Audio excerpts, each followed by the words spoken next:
Radio J. Moi, président de la République, qu'il démissionne. C'est de la poudre de perlimpinpin. Nous avons les moyens et la volonté de nous retrouver autour de valeurs et d'objectifs communs. Hémicycle.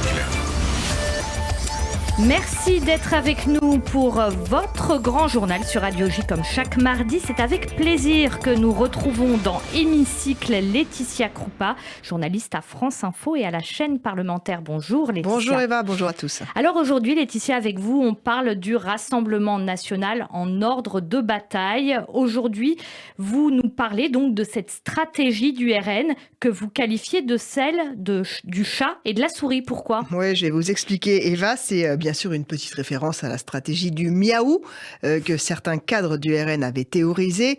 Vous savez, l'amour des chats de Marine Le Pen qui a été mis en récit, montré, rappelé à chaque fois qu'elle le pouvait. Pourquoi ? Pour adoucir son image. Mais je vais aller un peu plus loin aujourd'hui. Pour moi, il s'agit plus d'un processus de bataille politique qui est en place, car la dédiabolisation est quasiment achevée. Là, nous sommes à 3 jours du congrès du RN qui se tiendra samedi pour élire le nouveau président. Et il ne s'agit plus uniquement de convaincre sa base, mais d'entrer dans le système pour le Rassemblement national.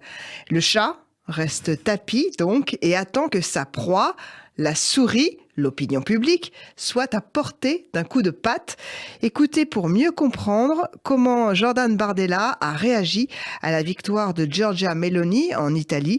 C'était sur France 5 la semaine dernière. Je pense qu'elle a été portée au pouvoir parce que le peuple italien se désintéresse d'une succession de gouvernements qui étaient portés par des élites qui gouvernent contre l'intérêt des peuples. Et moi, je me réjouis qu'un peu partout en Europe, des gouvernements souverainistes qui défendent l'intérêt des peuples et des nations arrivent au pouvoir. Maintenant, pour vous répondre, vous savez que notre allié historique, c'est la Lega de Matteo Salvini, qui est numéro 2 du gouvernement. La Lega va également présider l'Assemblée nationale, qui participe de cette coalition, mais c'est le système électoral italien qui veut cela. Et moi, je souhaite bon vent à cette coalition. Je crois que c'est un souffle d'espoir qui traverse aujourd'hui l'Europe.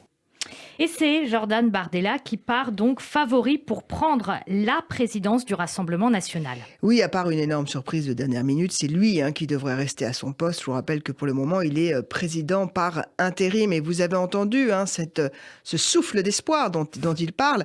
Évidemment, alors lui, Jordan Bardella, son postulat, sa ligne directrice, il est très clair. Il veut accueillir tous les déçus de tous les partis, donc zémouristes inclus, alors que la position de son concurrent Louis Alliot est beaucoup plus nuancée.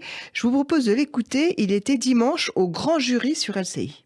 Et toute entreprise qui viserait à droitiser cette ligne-là ou à s'extrémiser sur un certain nombre de problèmes, je pense serait vouée à l'échec. Ça, c'est ma conviction profonde. C'est celle qui m'a permis de gagner à Perpignan et c'est celle qui a permis à nos maires de l'emporter dans chacune de leurs mairies. Je sais très bien qu'il y a à la marge et à la périphérie du Rassemblement national des gens qui pousseraient à cette union des droites qui se résumerait à une alliance entre le Rassemblement national, Zemmour et quelques autres identitaires, et qui serait, je pense, de mon point de vue, vouée à l'échec.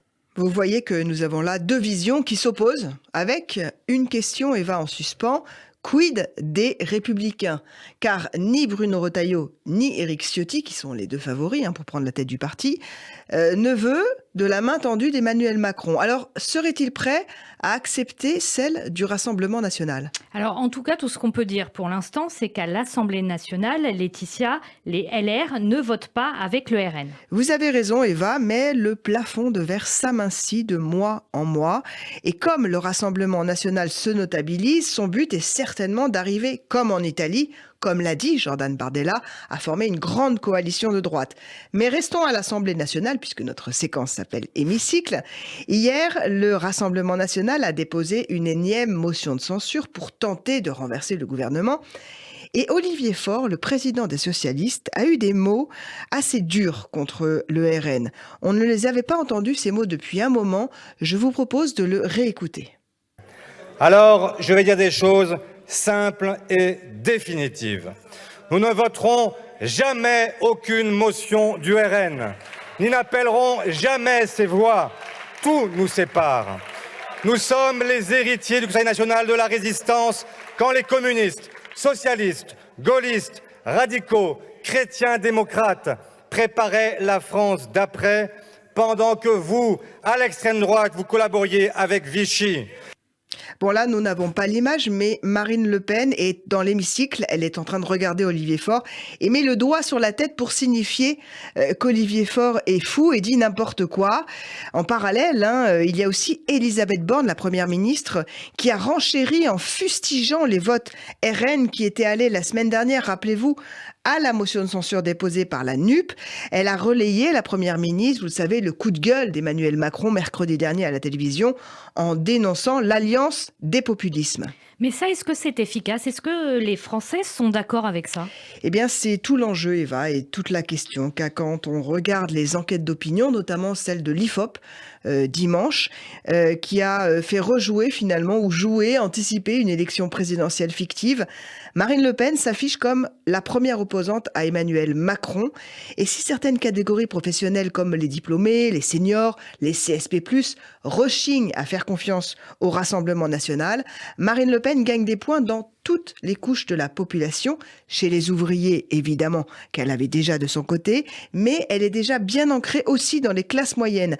Et d'ailleurs, ce week-end, nous avons assisté à un cas d'école. Vous savez ce qui s'est passé à Sainte-Soline, cette manifestation interdite et l'installation d'un campement interdit, et puis le défilé des élus écolos et le soutien de la France insoumise. Et puis, finalement, il y avait le RN au milieu de tout ça, et surtout le silence du Rassemblement national.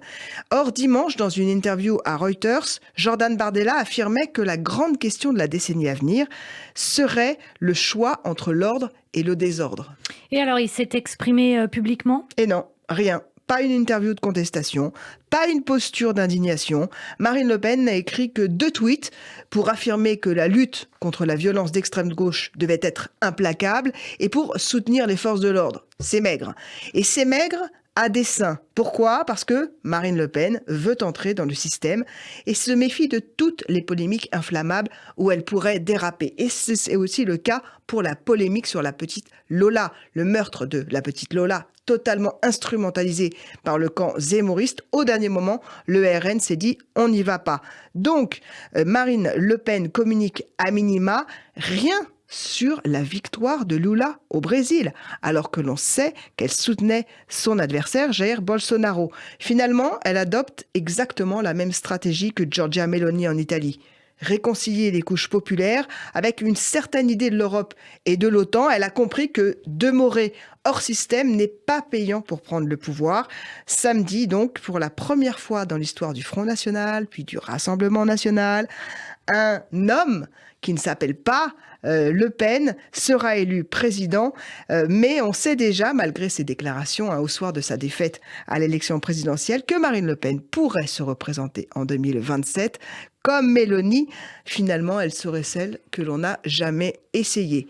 Et pour le moment, elle joue la stratégie de la cravate, c'est-à-dire de la respectabilité, mais je vais finir quand même de filer ma métaphore du chat.